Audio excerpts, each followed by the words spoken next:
Finally Vijay CM అయ్యాడు. తమిళనాడులో మొదటిసారి పోటీ చేసి సీఎం అయ్యాడు.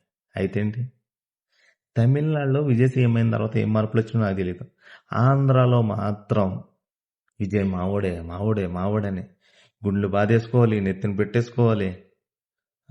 ఓ సంబరాలు అనమాట.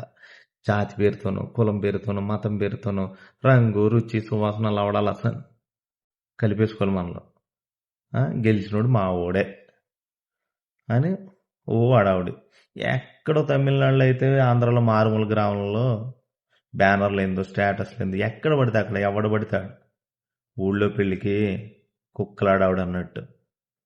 మీలాంటి వాళ్ళ కోసం ఇంగ్లీష్లో సామెత ఉంది, failure has no fathers, success has many. English రాదనుకో, వచ్చినోడిని అడిగి తెలుసుకో.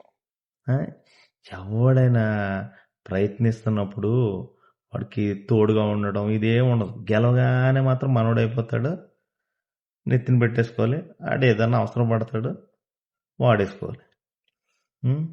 ఎవడైనా గెలవగానే ఇన్స్పైర్గా తీసుకుని మనం కూడా ఏదైనా సాధించాలి, గొప్ప స్థాయికి వెళ్ళాలనుకోవాలి. కానీ ఆడికి భక్తుడిని అయిపోతా, ఫ్యాన్ అయిపోతా, గుడి కట్టేస్తా, ఫాలోవర్ని అయిపోతాను, ఇది కాదు.